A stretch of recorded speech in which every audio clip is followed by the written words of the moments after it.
The Bride basically has, I guess, what I would describe as Tourette's, or what Maggie Gyllenhaal thinks Tourette's is. Hollywood and the public have clearly shown they have no understanding of the condition recently. It's kind of weird how it keeps popping up. So the bride will literally be seemingly possessed by Mary Shelley all of a sudden.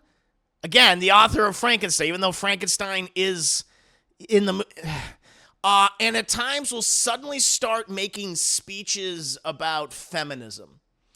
And those these moments seem intended to like have like this weird meta layer about storytelling and creation and how women have so often been treated in society, but instead they just they just straight up interrupt the narrative momentum at the worst possible times.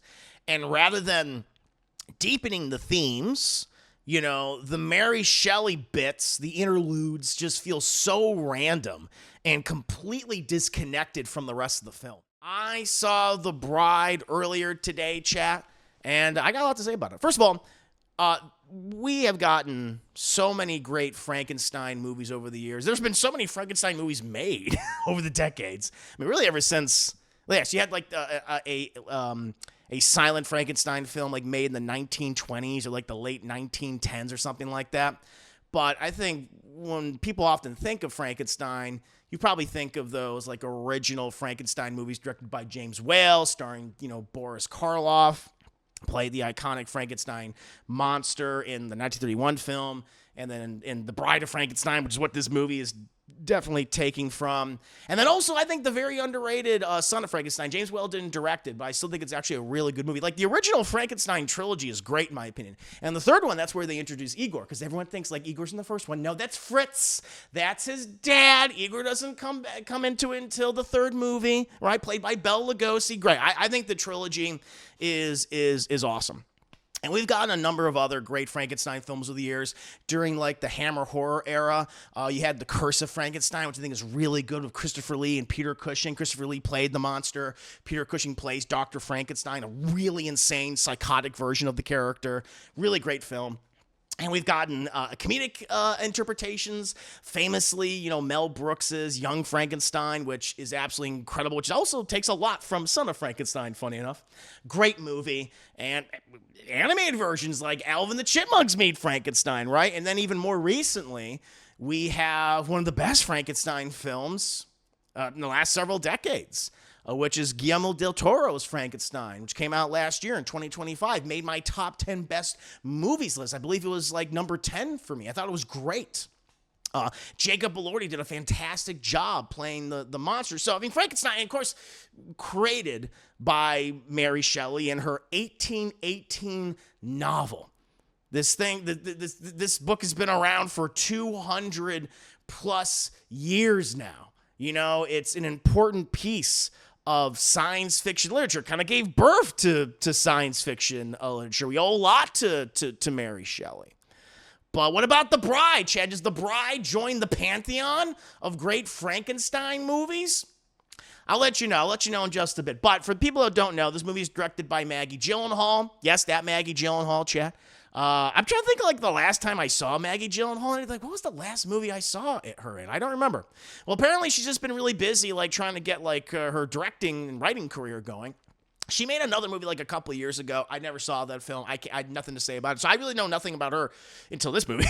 Like, what going into this movie, I didn't know what she was like, or her abilities as a filmmaker outside of, you know, her being an actress. And she's made some decent movies over the years. Some stuff I've liked her and some stuff I haven't, right? But for this movie, it's essentially set in 1930s Chicago. And you have Frankenstein's monster, played by Christian Bale. He asks this other scientist, who's not Dr. Frankenstein, to help him create a companion for him. Because Frankenstein's monster, he's been around for 100 years now. People are kind of aware of him, too. And together, him and a scientist, they give life, essentially, to this murdered woman, call girl. And she takes the name The Bride. and it sparks a romance, between the two of them. But then you also have this police investigation going on at the same time. You have this mob story going on at the same time. You have like this social political upheaval that's from all of these things, right? And it's a lot. There's a lot going on in this movie. And I think there's just an undeniable ambition that is running through The Bride, ! It's a film that clearly wants to reinterpret the mythos of Frankenstein's monster and also The Bride of Frankenstein, the original 1935 James Whale-directed movie. And also just kind of like the long-teased Bride, because The Bride wasn't really, despite the movie being called The Bride of Frankenstein, she doesn't really have a big role in it until the very end. And, it does all these things in a way it wants to be really bold. It wants to be very operatic, and it wants to be very artistically daring. It wears all those things on its sleeves. It has ambition. And I think at its best, the movie achieves flashes of that vision. It achieves some of that ambition. The production design in particular is stunning. Like, really great. Just drenched in that kind of like 1920s, 1930s, Art Deco, but mixed with that romantic Gothic imagery. It just really gives the film a strong visual design, a real strong visual identity. And like every frame, it just looks so deliberate and so handcrafted, and it just evokes a really strange world that feels like half horror and like half twisted mob movie, right? It's a really interesting look for a Frankenstein film. That's what makes it, I think, very original. And I think the lead performances are easily among the film's biggest strengths outside the production design.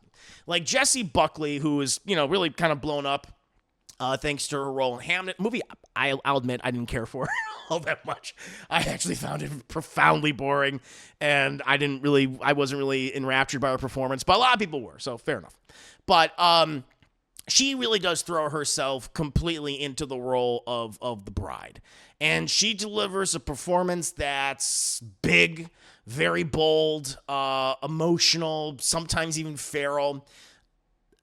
But at the same time, it's an odd performance. It's very odd at times, and I feel like that oddness is going to turn some people off because it's just very strange. And I'll get to more of it in just a bit. There's a choice that's made with her character, and I just don't think it works.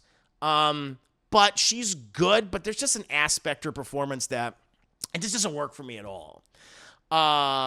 Despite that, she still gives the character like a weird kind of strange sense of vulnerability beneath like all the chaos and all her feelings of coming back this way. And, the bride feels less like a monster, just like Frankenstein's monster, and more like a tragic figure, who is trying to understand, the world that she's been thrust into, and this wasn't her choice. And again, we kind of see a little bit of her life before as the bride. She was essentially, a call girl, and was used, abused, and pretty much forgotten about. Opposite her, we have Christian Bale, who brings, I think, a really nice, wary kind of timidness initially to Frankenstein's monster, to Frank, as he's called in the movie. But later, he becomes like super, super intense. And I think Bale just plays the character with a nice mixture of sadness, of menace, what you would expect with the creature. And I think just grounds the film with a gravitas that elevates scenes that might otherwise kind of drift into just being super absurd and super crazy and super ridiculous. Chad, I'll be right back. There's someone knocking on my door. I have returned. Sorry about that. We ordered some pizza, and the guy was just knocking on the door. Maybe you just leave it right there, whatever, it's fine. No problem. Just ordered some pizza pie, chat, to go along with this nice red wine. Just seemed very appropriate, but my apologies. Yes, pizza man, it's pizza time, and it was Tobey Maguire, and I punched him and said, "Get out of here!" Anyway, I refused to pay. Where was I?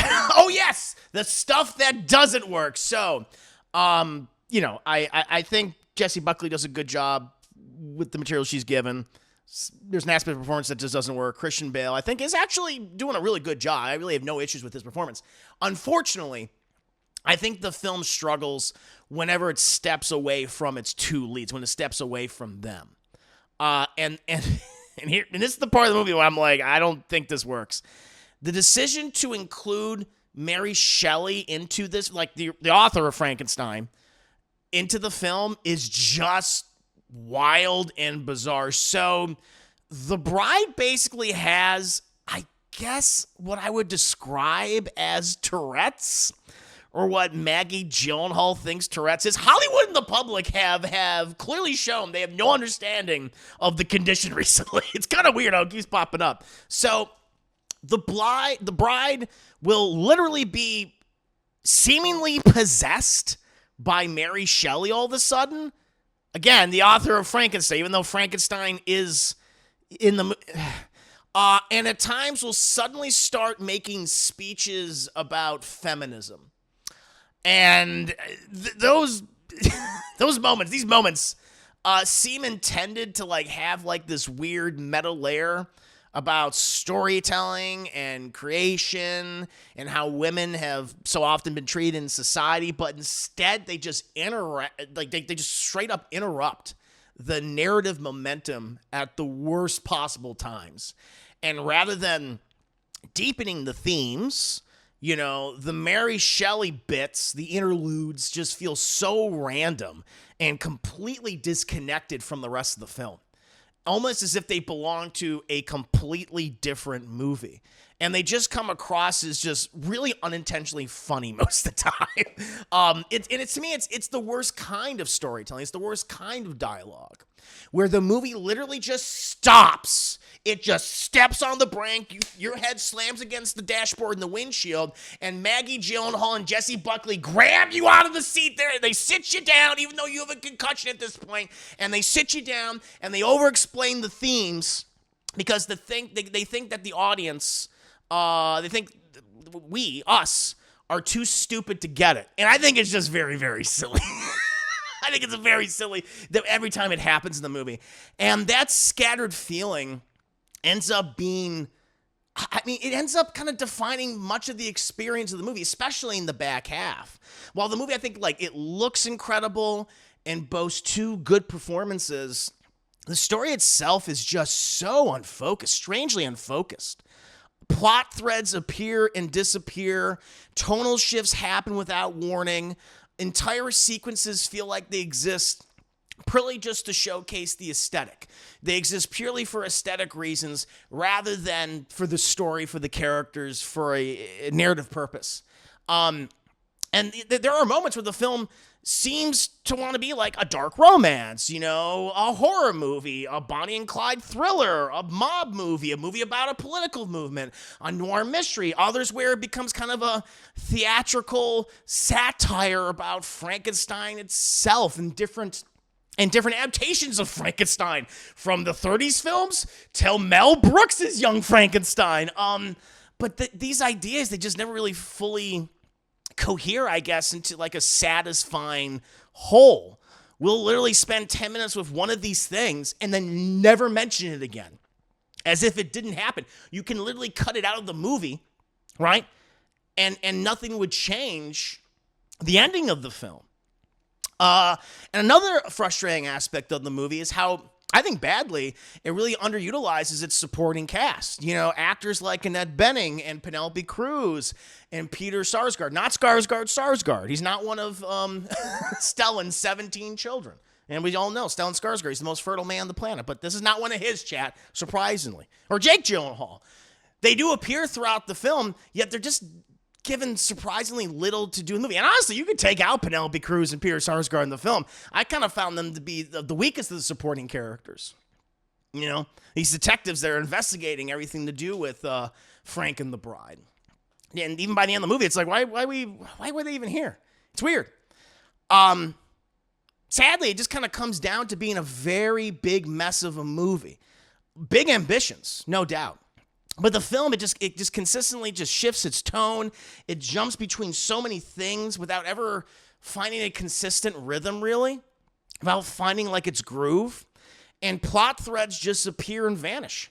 You know, scenes are just lingering on striking visuals, but they don't really move the story forward. And that's what also kills the pacing too of the movie. This is a very slow paced movie. And it just because it comes down to being consistently unfocused. It's a frustrating experience because the raw ingredients are clearly there for something very memorable, right? 1930s Art Deco, Frankenstein, Bonnie and Clyde movie. Like, okay, that sounds cool. It's like, I'm game for that. These characters have been adapted and reinterpreted in all sorts of ways. Let's do something like this. But it wants to comment on everything. It's like a shotgun. It's like it filled its gun with birdshot, and it's just sprayed across all of us.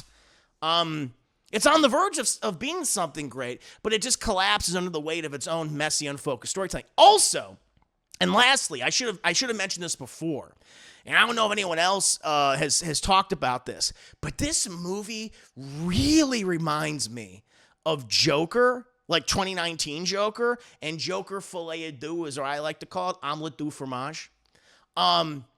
Just aesthetically, well, also story-wise too. One, apparently, like a ton of the filmmakers that were involved in those films work on this movie, so that makes sense. I think it's the same cinematographer. So it has that similar style, which I don't mind because I actually like the way those movies look. And so I guess this is kind of a compliment to the film. This is a better version of Joker Omelette du Fromage. It's like, all right, we're kind of focusing on the romance, at least at first, between Frank and the bride, and I like that. That's the strongest part of the film. This unnatural romance. These two people who've essentially been rejected by the world. And again, like, even in that, because Frank, because he's been a monster for 100 years and he's lonely, like, you already have that, yes. But the bride, that the feminist message is already cooked into the film at a story level. With her, like, being rejected because she's a woman living during this time period and treated like trash. Like, it's already there, and it's them finding each other and embracing each other and finding their worth, right? It's already there. And so I don't know, and it's just frustrating when they're like, well, you know, the audience won't get it, so then we have to do all this other crap so they do get it. We have to bonk everybody on the head with this message, even though it's literally right there at the beginning. And that's frustrating. So kind of in a weird way, it becomes kind of Joker Filet à Deux-esque, where it goes, what was the point of that whole second half of the film? It's very weird. But yeah, there's a lot of ambition here, and I think Maggie Gyllenhaal and her team certainly have an eye for the aesthetics, and there's a lot to admire at the production design. I think Christian Bale does a great job, and I think Jessie Buckley does a halfway good job. The choice to do what they do with her in regards to the Mary Shelley thing was just weird and just feels really out of place. But everything else is just, this is a mess. So, no, this would not be in my top 10 best Frankenstein movies of all time. And it's just a really, it's a disappointing movie. Sadly, it's a disappointing film. But I am curious to hear other people's thoughts on this movie. Do you actually really like the movie? Do you like its thematic ambitions and what it chooses to do? Are you more mixed on the film? You know, maybe you're like, I like this, but I don't like this. Which I guess that's where I am. I'm more, maybe lean more towards negative. Or do you just downright hate it? Like, I don't like any of this crap. No, thank you. What about you guys? I'm curious to hear your thoughts. 5 minutes later. Bishop Sycamore, there's one moment where I audibly groaned. The bride was screaming something at the end that was beating you over. Oh, I know exactly what you're talking about. Yeah, it does that. And it's just like, you don't need to do that. I hate that kind of stuff. Heard this movie's basically made for goth teens. Goth teens. I can see that. Oh. Thought Nick Cannon was the most real man, but now, man, Stellan, baby, Stellan. He's got 17 kids. Even the trailer, when they talked to each other about her name, it just didn't seem like they were in the same room. I could see that. Yeah, the editing, you know what? The editing is a little weird. You're not wrong. Biggie sounds like a mess. It's a mess. Eddie Murphy. I love that people was like, let's talk about the fertile. I love there's a debate going on in the chat. Like, who is the most fertile man on the planet? Eddie's pretty fertile. That's true. Backhanded compliment. A little bit of a backhanded compliment. Oh, yeah, this blows Joker 2. It's better than Joker 2. It's definitely better than Joker Omelette du Fromage. I will give it that. Lauren Scher is the cinematographer? Yeah. Bride was an interesting watch. Says Bishop, worth a one-time viewing, I think, because the positive ambitions stand out. Even with glaring narrative issues, I compare it to the finger painting on Letterboxd. Messy, but hard to be found. Sure. I think that's very well put. I think that's very well put. Shane, this looked interesting. And you might like it. I think, listen, this movie I think is going to find an audience. I think there's going to be people, I mean, I don't think it's going to do very well, but it's going to find people like, no, I really like this interpretation. You know, it's going to have that. There's stuff to admire. I just think the story's a mess. Nepotism on full display. It has her brother and her husband. It's also kind of a mini Dark Knight reunion. Again, it kind of is, doesn't it? Like, Heath Ledger would have been in this. I'm sure. Because it has her and Bale working together again. Yeah. I saw an interview with Bale, and he compared Frank to Punch the Monkey. You know what? He's not far off, I suppose. Because Frank, in the beginning of the movie, is so sad and so lonely, as you would expect with Frankenstein's monster. He wants to find a companion, because they say he's been around for a while. He's been around for like a century, right? And like the only thing that he really has in his life, the only thing that really brings him joy, which is an interesting aspect, is the movies. Because the movies is like, well, you know, the guy always gets the girl at the end. You know, there's always typically, especially during that period, there's always a happily, you know, ever after, right? Everyone, the bad guys lose, the good guys win, you know, and that's there. And I think he really gravitates towards that because he wants that kind of happy ending for himself. And so for him to say that, I could see that. That's actually very funny. And that's going to be interesting. I do like how they use Jake Gyllenhaal, not what I expected. Yeah. From what a friend told me, this might be a cult classic years later. Like, I actually really enjoyed The Crow. But no, I could see this is going to have an audience. This is going to be have like a passionate group of people be like, no, this movie's really good. I can totally see that. It's just for me, again, there's a lot I admire. I think it just loses its mind in the second half. I was like, if it just picked maybe one or two things instead of all these different things all at once, then you would have had something that I think, like, yeah, this is actually really, really good. But it's just kind of all over the place for me. But yeah, it's gonna find an audience though. For me, I'm not gonna be a part of that audience personally. But yeah, we've got a lot of different. I mean, you know, we're not gonna stop getting different Frankenstein adaptations. Like, it's crazy. This story has been around for 200 plus years now, and there's no stopping. It helps it's public domain, no doubt. But I'm curious to see, you know, what else we'll see from Frankenstein in the next 25 years, because we will get more of these movies, no question.